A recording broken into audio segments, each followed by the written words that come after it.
اللہ رب العزت نے جو نعمتیں ہمیں عطا فرمائی ہیں ان تمام نعمتوں میں سب سے بڑی نعمت اسلام ہے کہ اپنے فطرت کے اعتبار سے اسلام بہت ہی زیادہ پاکیزہ، بہت ہی زیادہ پاکی والا، بہت ہی زیادہ صفائی ستھرائی اور نظافت والا ایک ملت اور دین ہے۔ اسلام نے جس موقع پر بھی ہماری رہنمائی فرمائی ہے وہ موقع فطرت کے بہت زیادہ قریب ہیں۔ جیسے انسان کی زندگی میں خوشی کا موقع آتا ہے تو اسلام نے جو ہمیں خوشی منانے کا، خوشی کے اظہار کا جو طریقہ بتلایا ہے وہ بھی باقی ادیان کے مقابلے میں بہت زیادہ سنجیدہ اور باوقار ہیں،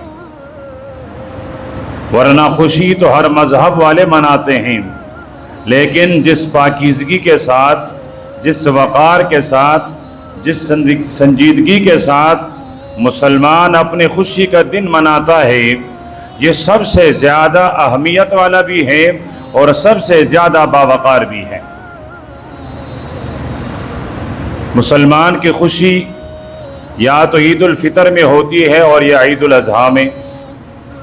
دونوں خوشیوں کی ابتدا رب العزت کے بارگاہ میں سجدوں سے کی جاتی ہے۔ رب العزت کے درگاہ میں اللہ پاک کی بڑائی اور اس کی جلالت شان کے اظہار کے ساتھ ہوتی ہیں کہ جب کوئی مومن مسلمان عید کی نماز پڑھنے آئے تو آتا ہوا بھی اللہ پاک کی تکبیر، اللہ پاک کی کبریائی بیان کرتا ہوا آئے اور جاتا ہوا بھی وہ اللہ پاک کی کبریائی کا اظہار اور اقرار کرتا ہوا جائے۔ تو ہمیں جہاں اور نعمتوں پر شکر کرنی چاہیے وہاں اس پر سب سے زیادہ شکر کہ اللہ پاک نے ہمیں اسلام کی نعمت عطا فرمائی ہے۔ چونکہ وقت میرے پاس مختصر ہے میں چاہوں گا کہ چند بنیادی باتیں انتہائی اختصار کے ساتھ کہہ دوں۔ اسلام نے ہمیں جو عبادتیں دی ہیں بنیادی طور پر وہ عبادتیں تین قسم کی ہیں۔ ایک قسم کی عبادت وہ ہیں جس کا اظہار ہم زبان سے کرتے ہیں، کلمہ پڑھتے ہیں تو زبان سے، دعا کرتے ہیں تو زبان سے، قرآن پاک کی تلاوت کرتے ہیں تو زبان سے، اللہ پاک کا ذکر کرتے ہیں تو زبان سے۔ تو عبادت کی ایک قسم قولی، گفتگو والی، بولنے والی، زبان سے جس کا تعلق ہے۔ دوسری بنیادی عبادت اس کا تعلق ہے انسان کے بدن سے، کہ جہاں انسان کا بدن استعمال ہوتا ہے، جس طرح نماز، کبھی قیام، کبھی رکوع، کبھی سجدہ، جس طرح روزہ، اس میں انسان اپنے آپ کو مشقت میں ڈالتا ہے، تکلیف میں ڈالتا ہے، جسم بھوک اور پیاس برداشت کرتی ہے۔ تیسری قسم ہے عبادت کی جس کا تعلق مال سے ہو، جس میں مال خرچ کرنا ہے، جیسے زکوٰۃ، جیسے قربانی، صدقہ اور خیرات۔ تو بنیادی عبادتیں تین طرح کی ہیں، زبانی عبادتیں، بدنی عبادتیں اور مالی عبادتیں، اور جس کا ہم ہر تشہد میں اظہار کرتے ہیں کہ التحیات للہ والصلوات والطیبات۔ یہ تین قسم کی عبادتیں ہم ہر نماز کے ہر قیدے میں اس کا اظہار کرتے ہیں۔ پھر اگر ایک اور نظر سے دیکھیں، اسلام کی عمارت، اسلام کی بنیاد، اسلام کا خیمہ جن بنیادوں پر آباد ہے وہ پانچ ہیں۔ उन पांचों के लिए एक बुनियाद है, वो है ला इलाहा इल्लल्लाह मुहम्मदुर रसूलुल्लाह का इकरार करना। ये बुनियाद है। यूं समझ ले इस्लाम के खेमे का ये बुनियादी सुतून और बुनियादी पिलर हैं। फिर इस्लाम की इमारत के कोनों में 4 बुनियादी सुतून हैं। उनमें से 2 हर मुसलमान के लिए करना लाजमी है और 2 उसके लिए इस्तिताअत का होना ज़रूरी है, मालदार होना ज़रूरी है। जो 2 सुतून हैं उनमें से एक नमाज है। नमाज मालदार पर भी फ़र्ज़ है, गरीब पर भी फ़र्ज़ है। जो साहिब निसाब हैं उस पर भी नमाज फ़र्ज़, जो साहिब निसाब नहीं है उस पर भी नमाज फ़र्ज़। दूसरे नंबर पर रोज़ा है। रोज़ा गरीब पर भी अमीर पर भी, उसके लिए मालदार होना, साहिब निसाब होना कोई ज़रूरी नहीं। तो ये 2 इबादतें ऐसी हैं जिसका ताल्लुक़ हर इंसान, हर मुसलमान के साथ है, ख्वाह वो गरीब है, मालदार है, बरसर रोज़गार है, बेरोज़गार है, जो भी है। लेकिन नमाज उस पर फ़र्ज़ है और रमज़ान के रोज़े उस पर फ़र्ज़ हैं। इस्लाम के खेमे में 2 बुनियादें ऐसी हैं जिसका ताल्लुक़ मालदार से है, साहिब निसाब से हैं। पहले नंबर पर ज़कात। गरीब पर अल्लाह पाक ने ज़कात लाजिम नहीं कर रखी है, बल्कि गरीब ज़कात ले सकता है। देना, ज़कात अदा करना उस पर लाजिम नहीं। दूसरी इबादत है बैतुल्लाह का हज। वो भी उस पर है मन इस्तता इलैहि सबीला, जो बैतुल्लाह तक जाने आने इसकी इस्तिताअत और ताकत और गुंजाइश रखता हो, तो उस मालदार पर बैतुल्लाह का हज वाजिब है। अब अगर कोई मुसलमान मालदार नहीं तो ना उस पर ज़कात है और ना उस पर बैतुल्लाह का हज। फिर इस्लाम की कुछ इबादत ऐसी हैं जिसका ताल्लुक़ वक्त के साथ है, कुछ ऐसी हैं जिनका ताल्लुक़ एक ख़ास मकाम के साथ है। नमाज वक्त पर फ़र्ज़ हैं, लेकिन ज़रूरी नहीं कि आप तौहीद मस्जिद ही में पढ़ें। जब नमाज का वक्त हो, जहाँ हो आप वहाँ पढ़ लें।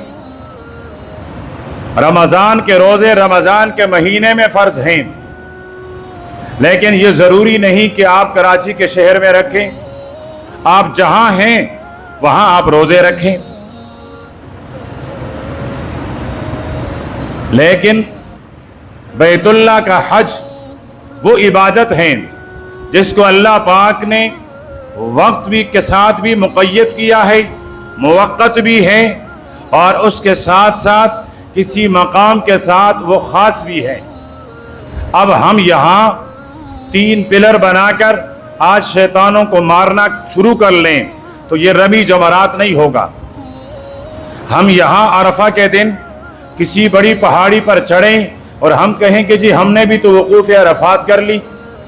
हम यहाँ बैतुल्लाह का मॉडल बनाएं और इसके इधर गिर्द घूमना शुरू कर लें तो बैतुल्लाह का तवाफ शुमार नहीं होगा, इसलिए कि वो उस वक्त के साथ और उस जगह के साथ, उस मकाम के साथ ख़ास है। फिर उसमें से अल्लाह पाक ने एक इबादत को आम कर दिया है कि अगर कोई मालदार बैतुल्लाह तक पहुंचता है तो बैतुल्लाह का हज अदा करेगा। लेकिन हज के अरकान में से, हज के अमाल में से, मनासिक में से एक बहुत बड़ा अमल कुर्बानी भी है। लेकिन कुर्बानी को अल्लाह पाक ने बैतुल्लाह के साथ ख़ास नहीं किया, मक्का और मदीने के साथ ख़ास नहीं फरमाया, बल्कि जहाँ जहाँ मुसलमान हैं और वो साहिब इस्तिताअत हैं तो वहाँ वहाँ उसके लिए अपनी कुर्बानी करना वो उस पर लाजिम और वाजिब है। कुर्बानी के लिए शराइत क्या हैं, किस पर वाजिब हैं, ये बातें तफसील के साथ गुजर चुकी है। कुर्बानी حضرت ابراہیم علیہ السلام کی یادگار ہے کہ انہوں نے خواب میں دیکھا اپنے بیٹے کو ذبح کرتے ہوئے.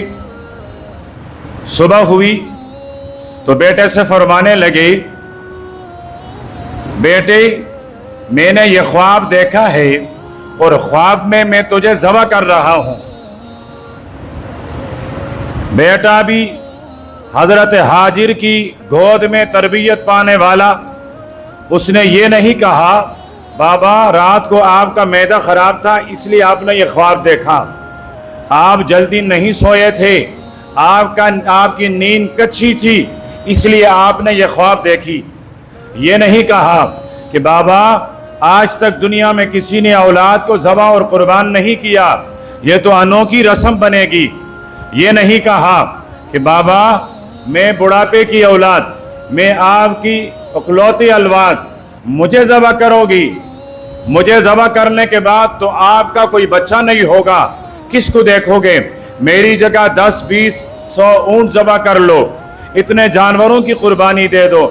نہ بیٹا عرض کرتا ہے یا ابت فعل ما تؤمر, بابا جو آپ کو رب کی طرف سے حکم دیا جا رہا ہے کر گزریے. کیوں؟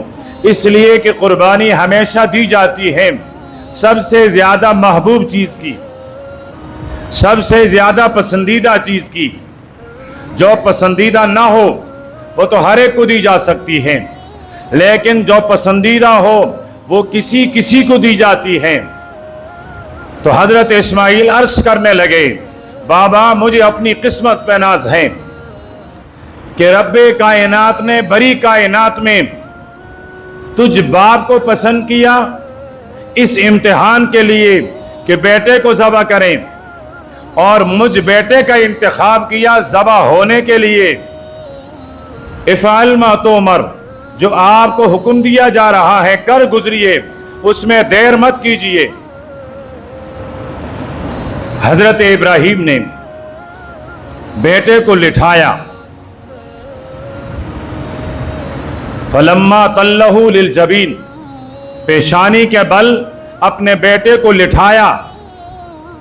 اب تھوڑی دیر بعد آپ قربانی کریں گے, یہ بتائیے کہ جانور کو گرانا مشکل ہے یا جانور کو ذبح کرنا مشکل ہے؟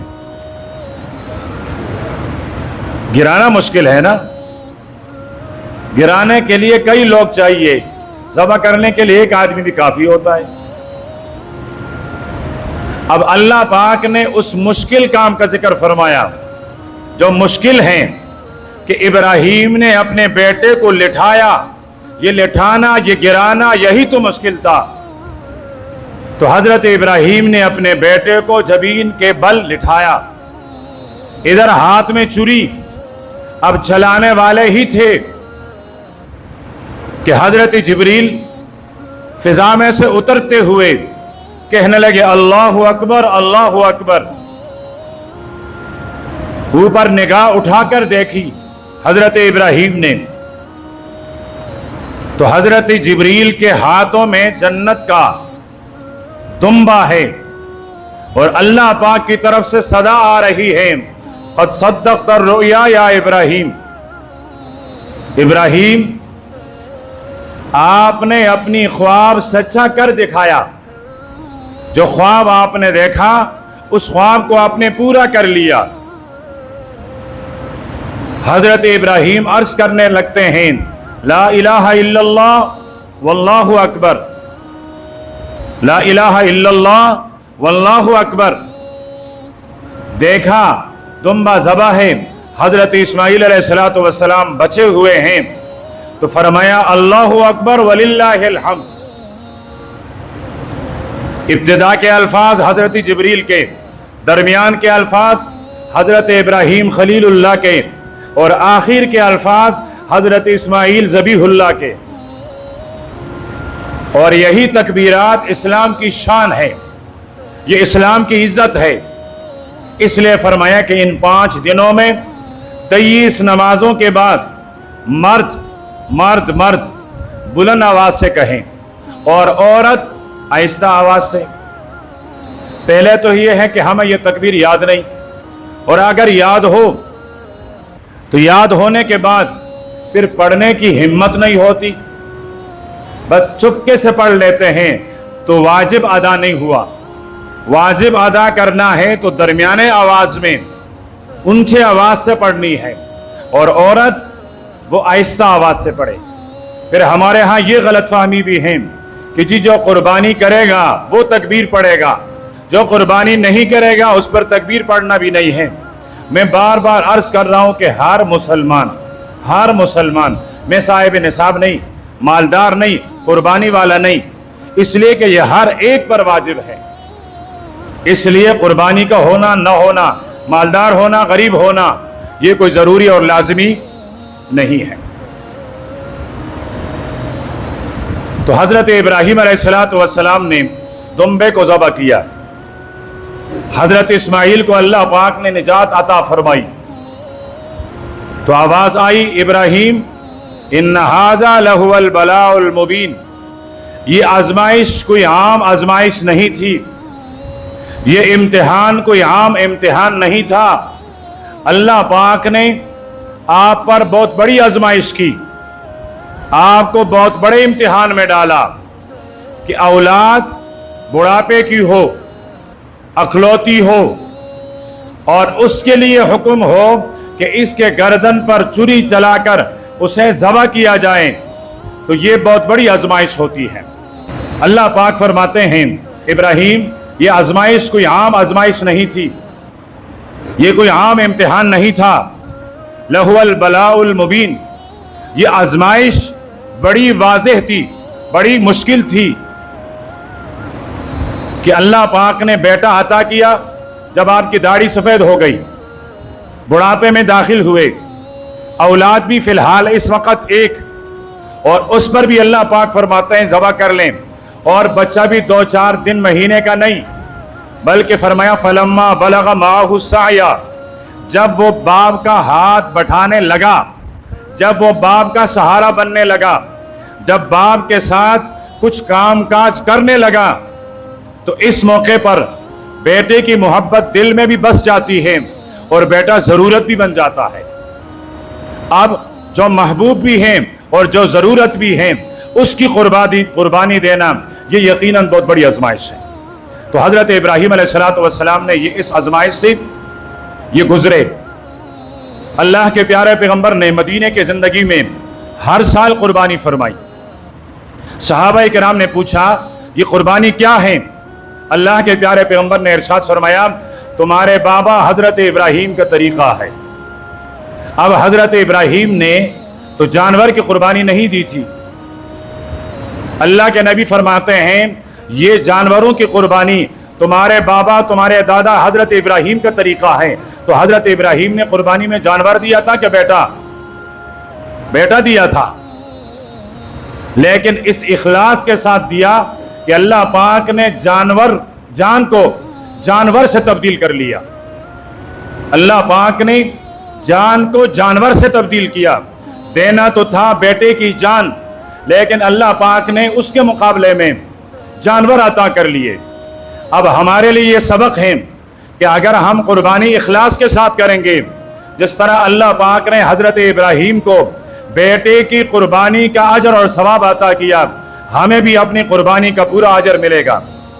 और अगर हमारी नीयत शोहरत की हुई, हमारी नीयत वो नमूद और रिया की हुई, तो फिर हमने पैसे तो ज़ाया किए लेकिन अजर हमें कुछ नहीं मिला। बल्कि अगर हमारे साथ कोई शरीक है और हम में से किसी एक की नीयत वो दागदार हुई, तो उसने अपने साथ जितने शुरका हैं उनकी कुर्बानी भी ज़ाया कर दी। तो इसलिए मैंने जुमे के दिन भी अर्ज़ किया था, आज भी अर्ज़ कर रहा हूँ, बल्कि मैं ये कहूँगा ये मेरी फरियाद है, ये दर्द दिल है कि जो कुर्बानी करने वाले हैं वो अभी से अपनी नीयत को खालिस कर ले कि रब्बा सिर्फ तेरी रज़ा मकसूद है, कि इससे आपकी रज़ा मुझे हासिल हो जाए। गोश्त तो मैं पूरा साल भी कर सकता हूँ, पूरा साल हासिल कर सकता हूँ, लेकिन मेरी मकसद और मेरी नीयत वो सिर्फ तेरी रज़ा है कि तू मुझसे राज़ी हो जा।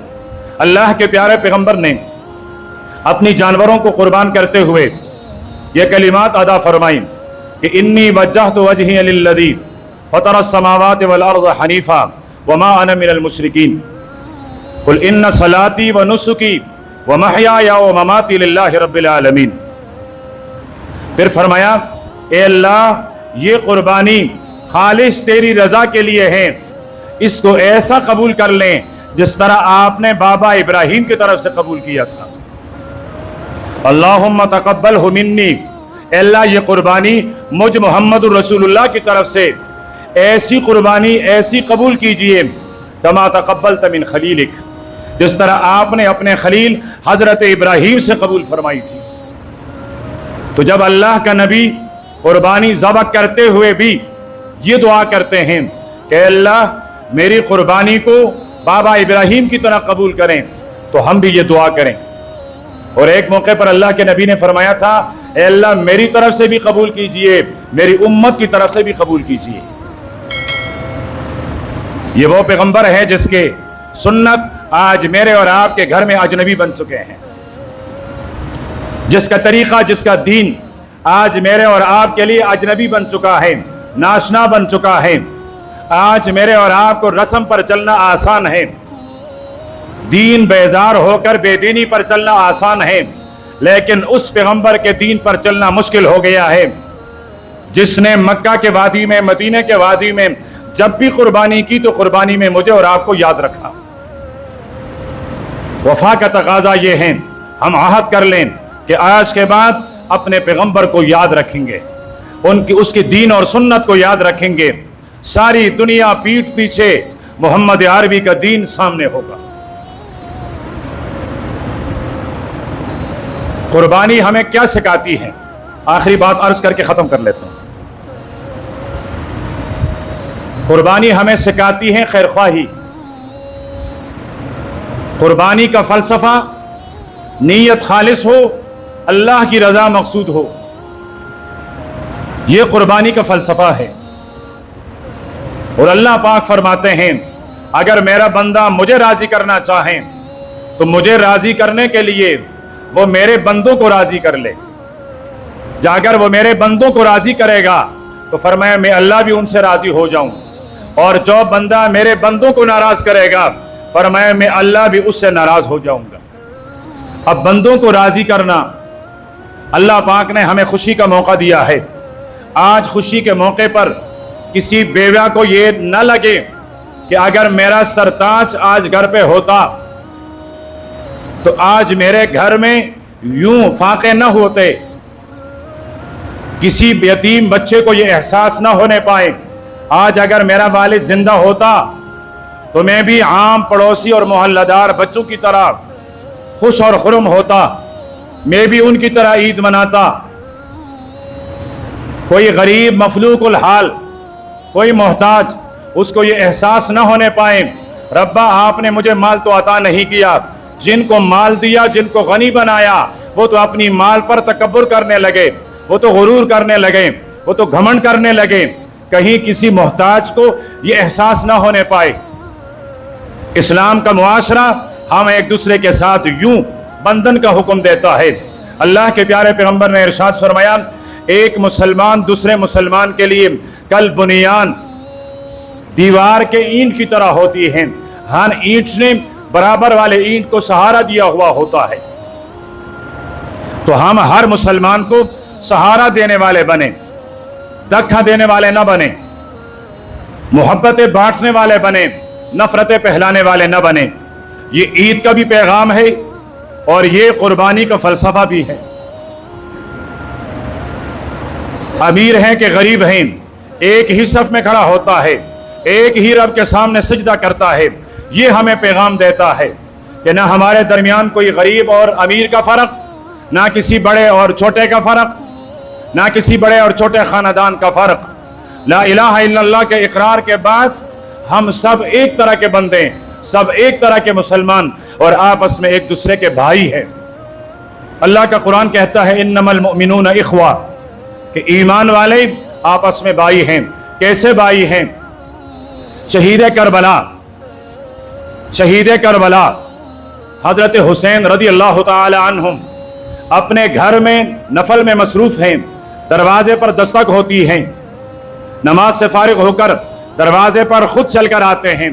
ये जन्नती जवानों का शहजादा, ये जन्नती जवानों का सरदार, ये मेरे पैगंबर का नवासा खुद चलकर आता है। दरवाजे पर आदमी मिलता है, दुआ सलाम के बाद वो अर्ज करता है कि शहजादे मैं मोहताज हूं, मेरे साथ थोड़ी सी मदद कीजिए। अब जाकर खादिम से कहते हैं कि अपने बेवी बच्चों की ज़रूरत के लिए कितनी रकम रखी हुई है। खादिम अर्ज करता है कि आका 200 दिरहम हैं और वो हमने रखे हैं, रोज़ाना बेवी बच्चों के अखराजात में खर्च होते हैं। फरमाया वो 200 दिरहम लेकर आए, अपने हाथ से उठाकर मोहताज को दिए। उसने कहा मुझे इसकी कम की ज़रूरत थी। फरमाने लगे मुझे इससे ज़्यादा की ज़रूरत है, इसलिए तो आपको ये दे रहा हूँ।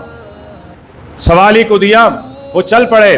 खादिम कहने लगे आका ये तो बेबी बच्चों का नफका था, खर्चा था, ये तो बेबी बच्चों की ज़रूरियात थी। फरमाया आने वालों के बच्चे मेरे बच्चों से ज़्यादा मोहताज थे, आने वाले के बच्चे मेरे बच्चों से ज़्यादा मोहताज थे, इसलिए मैंने सब कुछ उठाकर उसे दे दिया। हमें तो सखावत और हमदर्दी सिखाई है इन लोगों ने, ये हमारे पेशवा हैं। तो हम दूसरे का दर्द समझना सीखें, एहसास, दूसरे का दुख और दर्द समझने का एहसास पैदा कर लें। यही ईद का पैगाम है। अल्लाह पाक मुझे और आपको, हर मुसलमान को अमल की तौफीक अता फरमाए।